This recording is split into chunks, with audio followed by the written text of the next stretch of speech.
Just Moms Unfiltered podcast, where we get real about motherhood, life, and everything in between. I'm your host, Mama Twin.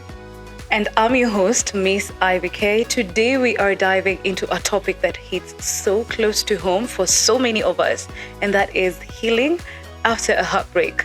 Whether it's a divorce or a breakup, finding yourself again is an ultimate journey. Absolutely, guys. It's not about moving on, it's about rediscovering who you are and learning how to love yourself again.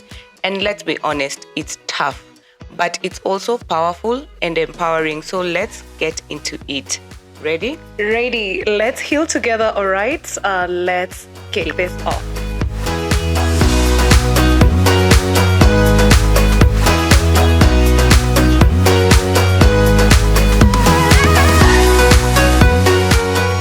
So, Ivy, let's be real and let's start raw. Yes. Okay? Yeah. Breakup is hard for sure. There's no sugarcoating.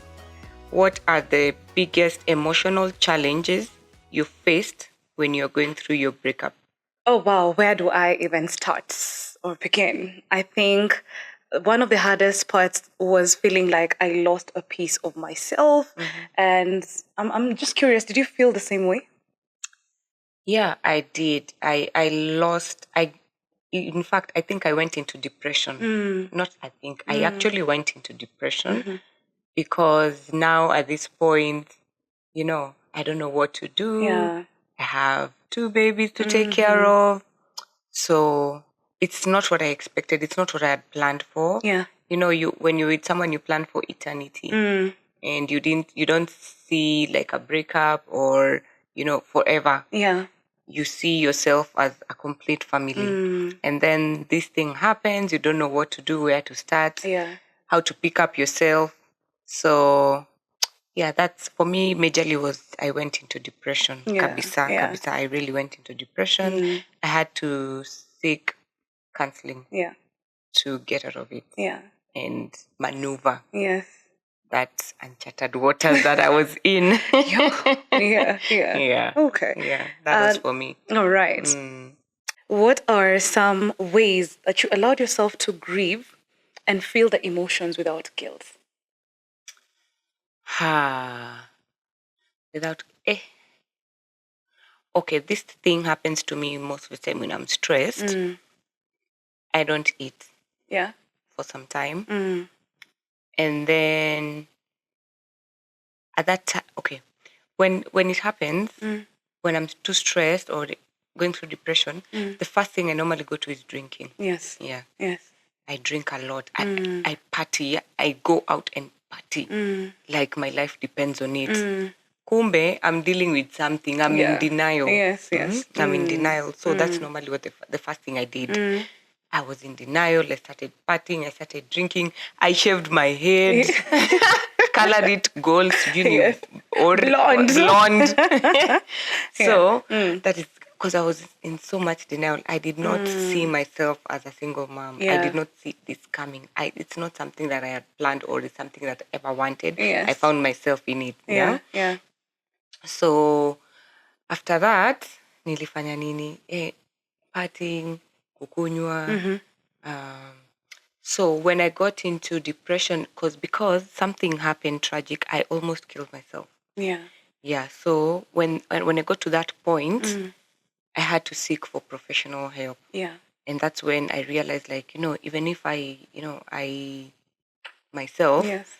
who is going to take care of my babies? What's wrong with Tabaki na nani? Who will genuinely be there for them the way I am there for them? Yeah. So I had to take that bold step and accept that I have a problem and look for a solution. Yeah. And that is what I did. I went for counseling and worked myself out of that situation. Yes. For the betterment of myself and the betterment of my children. How did you handle yours? Well, would I say that it was without guilt? To be very honest, I feel like I also had a lot of guilt, especially because I had my first one and then I had already introduced someone else. And the way you say once bitten, twice shy. Yeah. For me, it was more of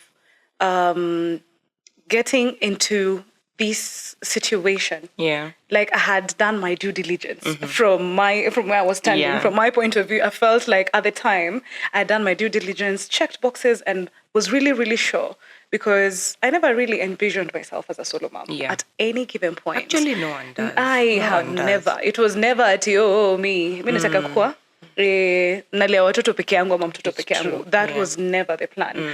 And I'd say even my being brought up from a very Christian background where my folks have been together throughout. It has been such, like it was such a tussle, and there was a lot of guilt for me. Internally, I was experiencing a lot of guilt because I felt like I had failed my kids in a one way or another. And how did I allow myself to grieve without feeling guilty? I allowed myself to feel guilty. I think for me, it was more of allowing myself to go through those emotions.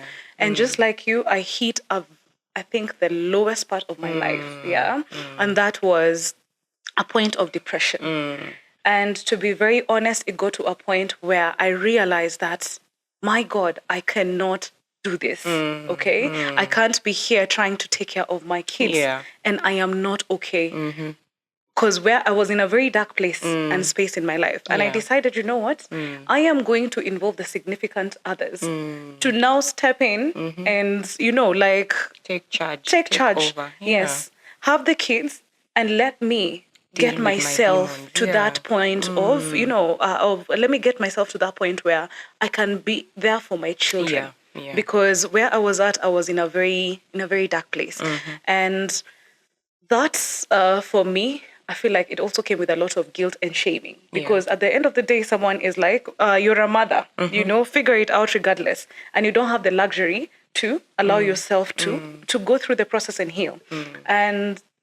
But the one thing that I really, really applaud myself is that I did that for me and for my children. Yes, very important. Yes, because as you were saying it is so easy. You get, when you're also going through this particular breakup, you have a career. True. It is very demanding. You have family, you are stretched on all fronts. Yes. You are not good emotionally, mentally, physically, you're drained. Like you are at a point of burnout, and you're just, I think a lot of times for me, my escapism is in work. I become a workaholic, which is not a good thing, because it gets to a point where now you get to a breaking point. And with that, you now have to pause. I remember I had a very good, oh my God, I will forever rave about my manager, because goodness, that lady is heaven sent. I remember reaching out to her. Remember reaching out to her. And that was at the same time I had gotten a promotion at work. You now have to, you're going through this particular thing. You've also now gotten a promotion at work, and you have to prove yourself. And I reached out to her, and she was so gracious. She stepped in and told me, hey, you know what? You need to be okay first, because there's no way you're going to be here working and you are not well. I need you to go handle yourself, get yourself together, do what you need to do to be okay, and then come back. And she stepped in at a time that was very busy at work, and actually really held my hand from that, front of things. And to be very honest, I think that was one of the things that also helps me maneuver my healing, because when you're not working, when now you have time to yourself to deal with these things, it also really, really helps.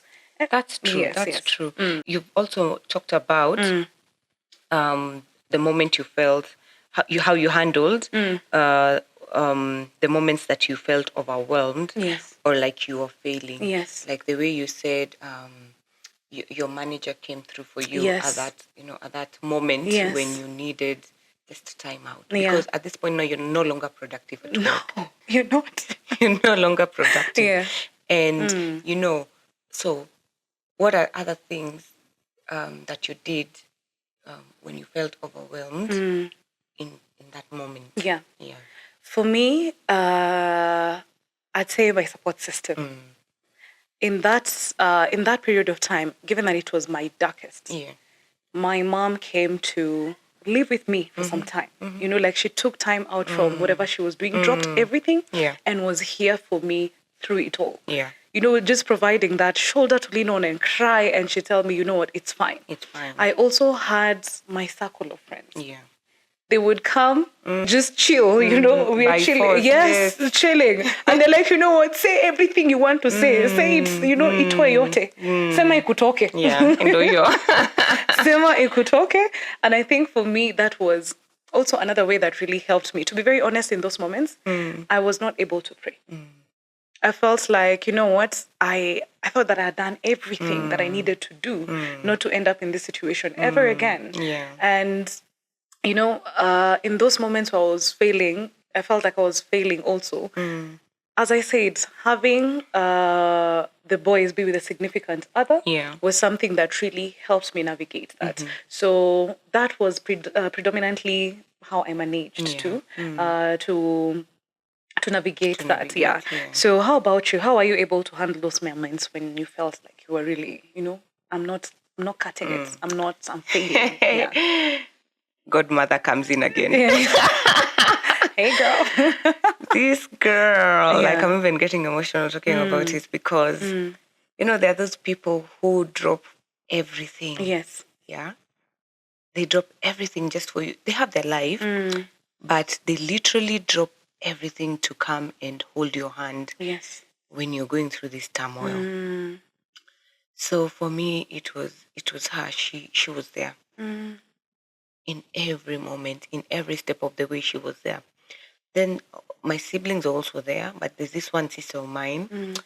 I remember I used to write my statuses on WhatsApp, and she just texted me like, I pray God heals you from whatever you're going through. Yeah. And I remember I broke down. I broke down because, this is my younger sister. Yeah. She saw me at my weakest, and I never, they don't see me in my weakest. Yes. Yeah, I don't like showing them my weakest, yeah. But she saw me and she felt me and she just said, I pray God heals you. And it really touched me like, no, God, I need you to save me from this pain. Yes. It's a lot. I don't know how to maneuver.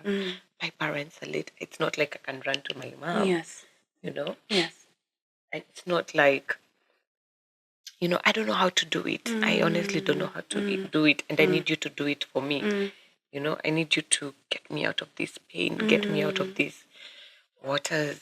Just do it for me, for the sake of my children. Make me whole again. Yeah. And after some time, of course, now I'm going through counseling. My friends are there. And they're praying for me. For me, prayers worked. Yeah. And gym. I enrolled. I enrolled kwa gym. Yeah. I enrolled kwa gym and I started working out. Guy, this was 2 years ago. I've never gone back again. I just needed a channel to let go of things, So, yeah, gym worked, God worked, my friends worked, my siblings worked. That is how, I handled my moments. And when I used to feel like I'm failing, but, they were just holding my hand like this. Yes. We twende tu, usiangalie nyuma twende. Anguka, dust yourself, tuendele na jani. Yes. Anguka, it's okay. And it's okay. Yes. That is a reminder that I had to remind myself that it's okay, It is okay to fail. Yeah, it is okay. And it's okay. Like there's no perfect mom. Yeah, it's okay. Wow, that was emotional, but ni sawa tu. No, I feel like, when we are, the one thing they say is healing, it's healing in progress. Yeah. In as much as it's years, even someone who is 15 years post a breakup, they still experience those emotions and it is okay. Thank you so much for sharing, Sharon, and for being vulnerable with us. I feel like in this particular episode, there will be a lot of tears. There will be a lot of tears, but, I hope that, this also speaks to someone else who's going through a heartbreak or you're still navigating healing. Yeah. So once you are in the thick of those emotions, how do you start to climb out? I'd love for us to talk about, mental health strategies and what really helped you the most when you need it. Mm. And so I'll jump onto the next question. Mm-hmm. I know you have said that you did try therapy or Yes, you yes, did I therapy did, yeah. or counseling, yeah. Mm-hmm. And I'd love to understand, Mm-hmm. how did it impact your healing journey? Okay, let me start first by saying, Mm-hmm. therapy is not just you walk into, the center and, you say whatever's on your head. Yeah. I went into this center. Mm. When I got to that point where I feel like, I can't do it anymore, I want Yes. out, Yes. I took myself into this center. Thankfully, like where I work, we are covered. There's this center that where they take, like, if you feel like you want to talk to someone, you can always just Yes. walk in Yes. and, have a talk with someone so that, you can get your mental state um, uh, checked or worked on. Mm-hmm. Mm-hmm. So I took myself there. Nobody told me. I just took myself there and I told them that I need to talk to someone. I registered and then they got someone for me. Mm. Now, I went into it's a room, then there's a table, Mm-hmm. tissue, a small bin, Yeah. and 2 seats. Yeah. It's so depressing. It's so depressing. So now, Yeah. the first day, the therapist asked me, so, yeah, my name is so and so. What's your name? I'm like, oh, my name is Sharon. Yeah, I'm this years old, blah, blah, blah. Mm. And then it goes like, okay, yeah, so how may I help you today? I'm like, I have a problem and I want you to help me. Mm. Like, okay, yeah, so what's your problem? Hey, I'm like, oh, you know, this and this happened. Oh, tuliachana. Nimebaki na, this is what I'm feeling. Oh, I'm telling her. Yes. And then she tells me, okay, so how are you? Eh, that thing broke me. Yes. It's like, I'm fine. Are you And really? then I just held back and then I cried. Yes. I cried Mm. until I crowed and finished crowding. Crowding, crowding, I crowding. crowed. I crowed because the session Yeah. is like about an hour. Mm. I cried for an hour. Mm. She's just looking at me. She's not telling me anything. Mm-mm. Whenever I feel like I'm done, I wipe. Like, okay. Nalia for 1 hour. After that, the session ends, and I feel like, okay, I'll see you next week. Okay, we book a next event. The next week comes, I go back. Hi Sharon, how was your week? It was good. What did you do? I did 1, 2, 3, 4, 5, 6, 7, 8, 9, 10. Mm-hmm. Like, oh, I'm so proud of you. So how are you again? Hey, I cried again. That's week 2. I didn't say anything. Week 3, she gave me this paper where you analyze yourself Yes. from moderate, severe, deep. I think it's like five whatever. Mm-hmm. So the question you tick, and then once you're done, you analyze yourself with the points that you've gotten. Yes. That's when I realized I was severely depressed. Like literally, I was on the brink of now getting to the worst point of depression. Yes. And I didn't know. Though I used to feel pathetic about myself. Yeah. So that's the 3rd week. The 4th week now, when I went back, now I was ready to talk. She was asking me questions and I'm giving her answers. And then she's enabling you to get the answers. Yeah. They don't give you solutions. They only enable you to find the solutions. And that is how I was able to navigate through the whole counseling journey. Yeah. And finding solutions for myself and from deep within. And also that is how I discovered that kumbe, I have also childhood trauma. I Yeah. didn't know. Yeah. I thought I had this perfect childhood. Kumbe, growing up, there's some things that really affected me that I didn't know until this point when now the heartbreak happened. I'm at my lowest. Yes. I've started therapy and then I'm discovering things about myself. I'm like, okay, no wonder this thing is a trigger. Yes. And I didn't know why I'm behaving the way I'm behaving, but it's because of a bit of it is also because of my childhood trauma. Yes. And I would say it's therapy is a must. Yes. For everyone. Therapy is a must for everyone. It's something that we Africans have this notion like, we don't need, I don't have a problem, I'm not sick. Yes. It's not you don't need to be sick physically, like your health, but your mental state, it matters. Yeah. It really matters. And if we took this seriously, even from when we were young, I don't think we'd be going through the traumas that we're going through right now. We would have known and found solutions of our problems Yes. from when we were young. Yes. And even the triggers would have found solutions and on how to handle our triggers. I think for me, I can advise anyone to go through therapy. Yes. Or I'm a supporter of it, Yes. a big supporter of it. Yes. And I told myself, going forward, if I'm ever to date again, or if I'm dating my spouse, has to be willing. That is very Yeah. important. If you're not pro therapy, then I don't think we can work out. Yes. Yes. Yeah. Yes. Yeah. Tell me about your. It's deep. This is deep. It's but quite deep. Let's get on your side. We see Alright. how you handled and how you maneuvered. Yeah, for me, I did start therapy, and I started therapy while I was in that particular, situation. Yeah. And mine more so was trying to figure out, is there anything really wrong with me, or am I not handling things in this particular situation well? Where am I missing the mark? Because things were just going south and south and south, and I was just like, you know what, I need to do something about this. Yeah. And I decided to start therapy before the breakup. Yeah. I started therapy before the breakup. And that's important. Yes. Introducing it before. Before. It's a game changer. I Yes. wish people knew about it. Yes. Yeah, it is. And, I am very grateful for my therapist. Her name is Felicitas, and she does this program that is called Mirror Images. And, it's like you're looking at yourself on the mirror like this, yeah? And that also helped me meet ladies, because it was more of group therapy. Yeah.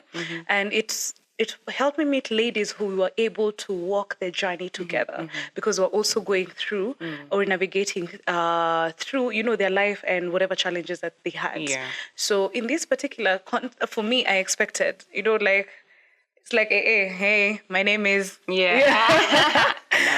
Yes. So it was more like that. But now, I think the thing that at the very beginning, it made therapy also uncovered a lot from my childhood that I didn't know or thought would really or was affecting me in my adulthood. Yeah. And from that particular light, I loved that for this kind of therapy that Miss Felicitas was doing, it was more on, I remember the first assignment was on genealogy. I'm like, what does this have to do with my current situation now? Your like, I need solutions now. Yes, your family tree. Yeah. And I was told, you know what? Go do research on your paternal and maternal sides in terms of blessings and curses. Blessings meaning the things that you guys are thriving in. Curses, not a curse. We are not talking like about a curse, a vex on you. Yeah. It's more of, when you talk about generational things that happen that are not positive, that have a lot of negativity, for example, broken marriages, like that is an example that you go right down from your forefathers. However deep or rather you can get into your lineage, you do that for both sides. And I think at the very beginning, I didn't understand why. Until I started, going reaching out to people to kind of understand these particular aspects as I wrote down this. And I think that's number one, really opened up my eyes into a lot of things.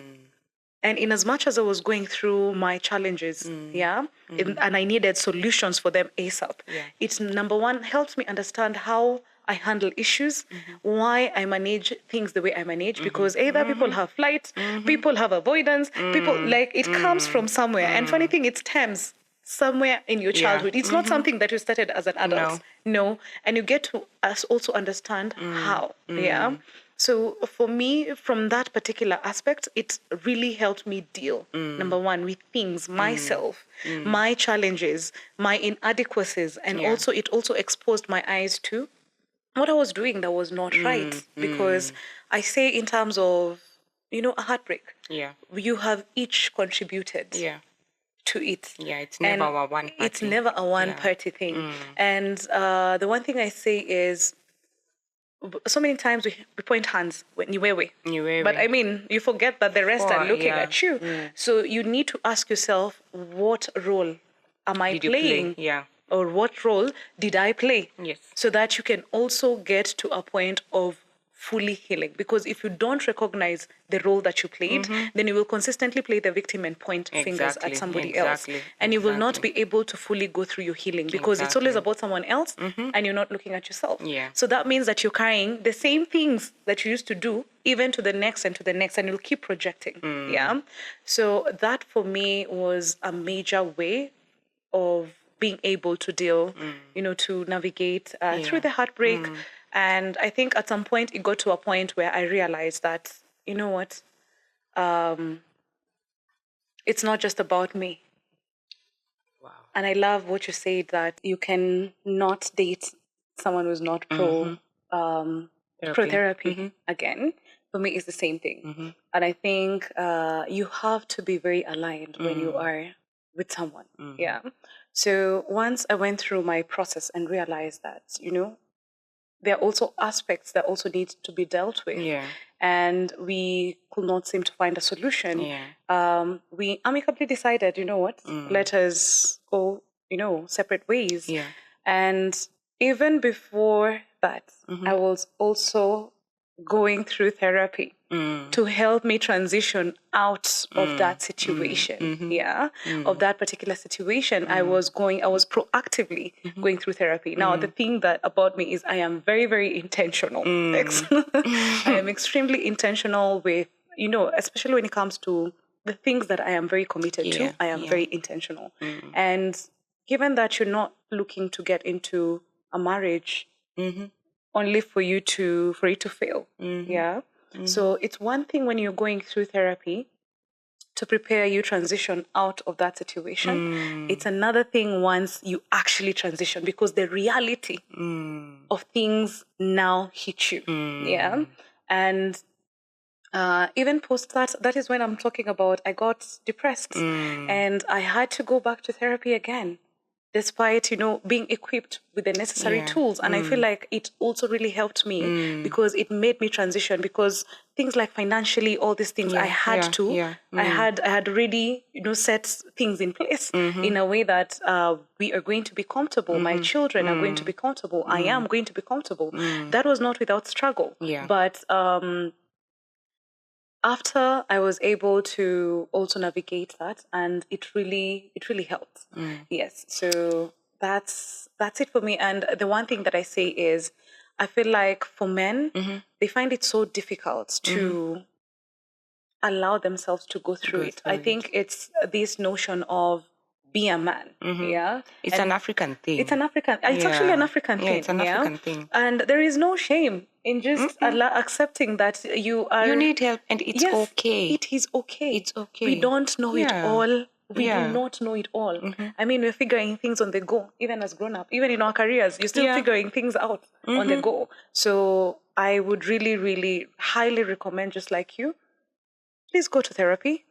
Yes. It is so healing, okay? And just having an ear to listen to you is very important. And I feel like for us women, our therapy also includes our friends. Our friends, the way we talk, our unpaid therapists. Thank you. And for guys, they find it very difficult to also have these conversations about, like with their friends, because, I have to put on a show that's miniko sawa regardless, and it's quite important because it also helps you navigate those feelings. A lot of times we tend to shut down, compartmentalize, box it. So how it happened, But the thing is, as you navigate your next relationships, or as you navigate your interactions with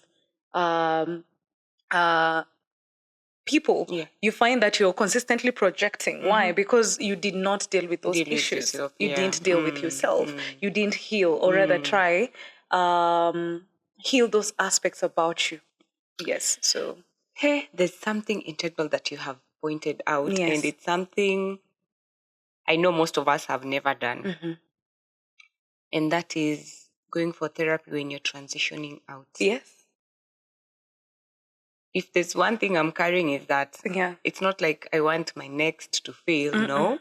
But I've learned something that, prepare yourself emotionally, go for therapy, how to so that you know how to transition out. You don't find yourself in some places where you never intended to be at, and you don't know now how to navigate now after you find yourself in such a situation.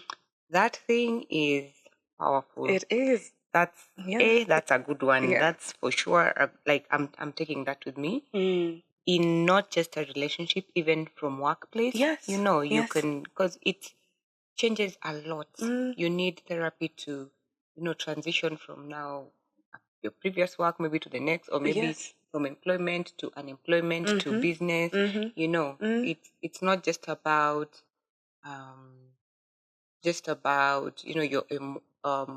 your love life. Yes. It's not just about, like, therapy is all round. And it's good. It is good. Now, hold that thought. Before you mentioned that your employer had, like, there is, from your cover, there is that one for also, mental health. And I would love to applaud employers who actually are very, they do this for their staff, because the company I used to work for also was very big on that. You have the cover, it also includes that. And I feel like it's very, very important. It's integral, because, we, at the end of the day, we are humans. And we go through things. And we need, our mental health. For me to be productive at work, I need my mental state to be okay. And you cannot just come to me. You don't know what I'm going through, and you've not provided for me a solution as my boss. How I'm supposed to deal with things. But I always thank God for my employer, because for us, we get it for free. It's covered, but you walk into that center and it's free. You will not be charged a dime. You just say, I'm from this place. And, you just do the registration, and that's it. They get you someone to assist you. That employers who do that, kudos. We appreciate you. We really do, and we don't take it for granted. Because it really does help, and it goes a long way. And we get to discover things that we didn't know are the devils behind how we act. And, I think also providing this kind of therapy, also at work, being able to give your staff this, it shows how an employer cares for the people. Because also in those dynamics of also workplaces, you go through conflict. And there are people that it affects deeply. But those facilities actually help people navigate those particular relationships or that particular conflict. So kudos to all employers who provide this to their staff. And if you haven't already, I think it's something you can consider. Consider it. Okay. That was deep, guys. Oh my Lord, this topic is so dear to my heart, because I'm a champion. I'm not ashamed of what I've gone through. No. I'm not ashamed of what I'm going through. And I'll never be ashamed of it, because it's my story at the end of the day. I'm the one walking through this journey. And it's my story. No one is perfect. Yes. So let's move on a little bit. So how did you prioritize your mental health while also juggling motherhood? And what books did you have, like any specific books or podcasts or other resources that helped shift your mindset? I already said at the very beginning is that I had to take a step back from having my kids with me and allowing the significant others to just, step in and carry me, in that particular season. Because that was one of the ways. And the other was, while the kids were not with me, I was very intentional on ensuring that by the time I'm getting to this particular period of time that I had communicated to the significant others, is that I was at a place where I had worked through the things.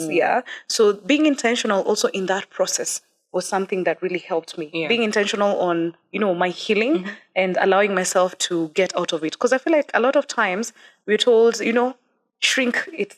But it's very important for you to go through those emotions. I allowed myself to go through those emotions. I allowed myself to grieve. And after that, I also, you have to take yourself out of it, because a lot of times you're miserable. Very. And in that moment, you love company too. I also did not have friends who were miserable, because misery loves company. Yes. I did not want anyone who was also miserable, because that would also mean that, ni woye, and we won't get out of that. Exactly. Yeah. So the people that I surrounded myself with also really, helped me get out of that funk that I was in. So that is something that I actively did. I also got to a point where my friends really held me up in prayer a lot. They really held me up in prayer. You mentioned going to the gym. I also went to the gym, and let me tell you, I think that's when I lift those weights, ilikuwa ni kama nina lift, ninatoa.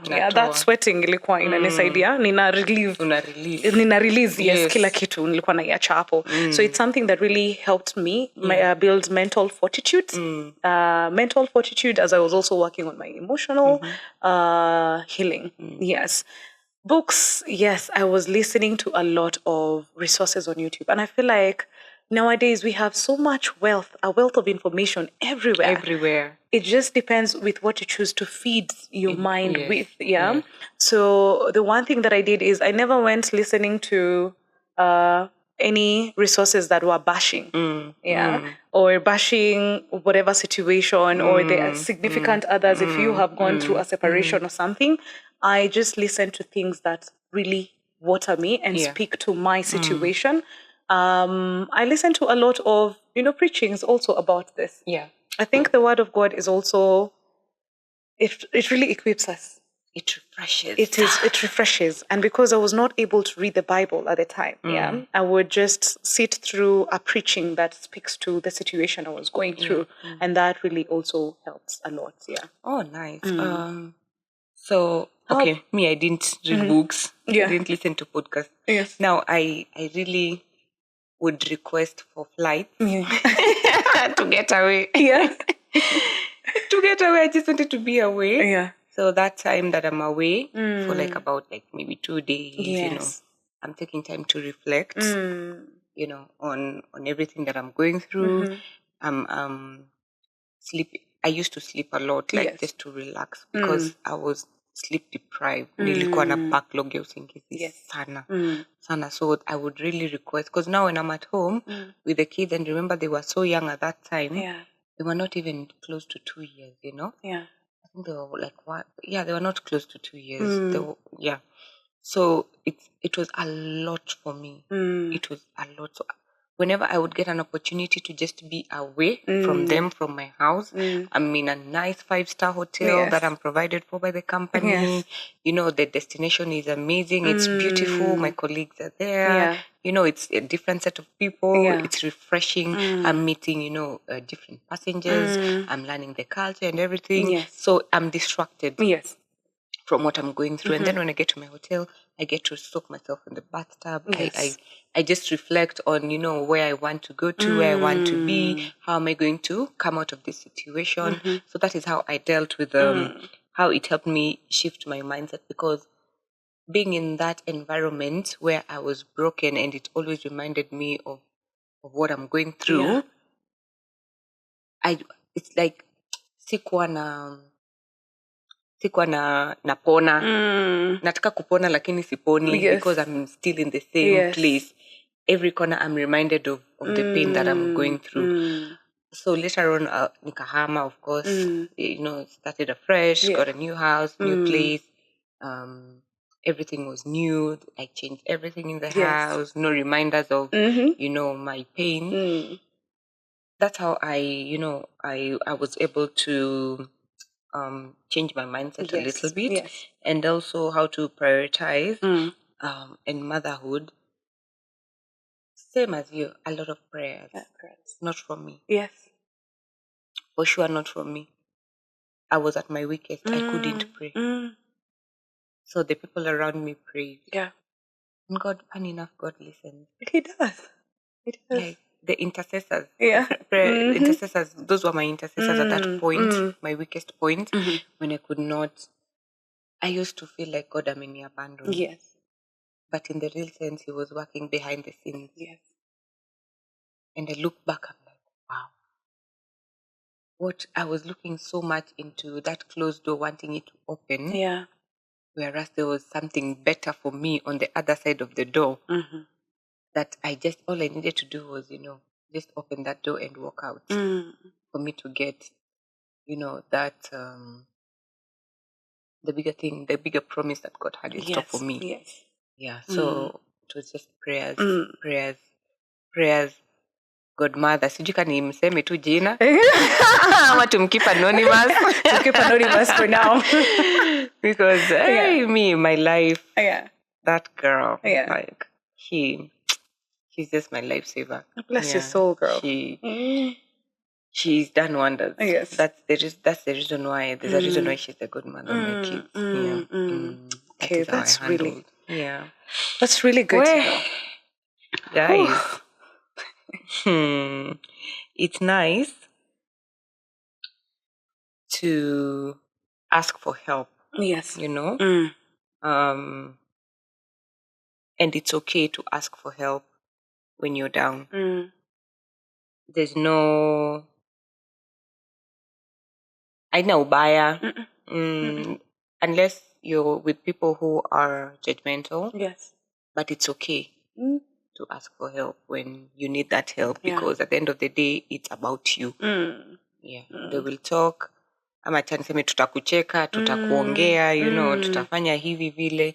But at the end of the day, umeitisha usaidizi. And kama tunaweza kusaidia, tunakusaidia. Kama hatuwezi kusaidia, kuna, there's how we can redirect you to, where you can get the help that you need. And it's okay. Yeah. For me, I applaud anyone who is not ashamed of their pain. Yeah. Yeah. I totally agree. And I think the biggest takeaway is it's important to surround yourself with trusted friends. So if you have a multitude of friends around you and there is no one you can actually reach out to ask for help, then you need to rethink your circle. You need to rethink and analyze. Yes. Because if you cannot reach out to your circle or you don't have a trusted friend that you can reach out to talk to, regardless of, the judgments. Because, if you're friends, you'll tell me about it. And at the end of the day, I want to see you, win. Get out of it and win. And if you don't have that, then what are you doing? Who are you surrounding yourself with? It's time to go, recalibrate. Yeah. And I say, see, ati wachane na yo rafiki yote, unless it's not working for you. The thing is, now have tiers to friendship.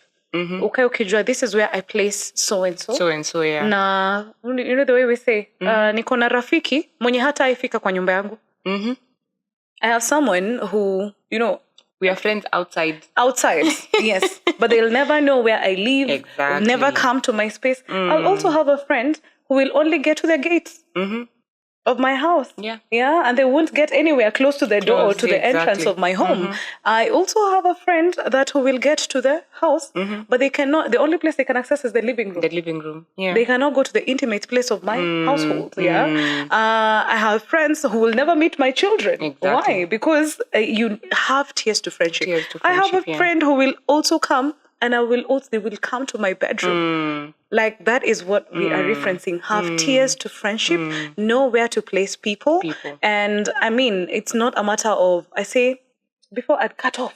Yeah. But then it's very important for you to have a very well-balanced. Balance your friendships. Everybody is important in one way or another. Yes. Everyone is important in one way or another. So it's very important for you to have a very balanced circle of friends. Yeah. We find that someone umeokoka, but then akautaki rafiki yoyote mwenye hajaokoka. It's very important for you to have that well balanced, because you won't also find everything in one person. Yeah. So true. I think that's the biggest takeaway for me, and I feel like shout out to every support system that is holding you down, whether you're a man or a woman. Yeah. Shout out to them. To you. Yes. True. Let's move on Yes. to something else. Yes. Wow, I like today's topic, mental health. It's Yes. wide, it's broad, it's not something we can finish even talking about today. And I think the next time we're talking about mental health, we should have, a therapist with us to help us navigate through, because it's very broad, it's very wide. Yes. And today we're just talking about what we have gone through and how we are handling, our issues. Yeah. And maybe that next time, our therapist, will help us understand more and dive deeper, Yes. into this mental health campaign that, we want to start running, Yes. because it's very important. Yes.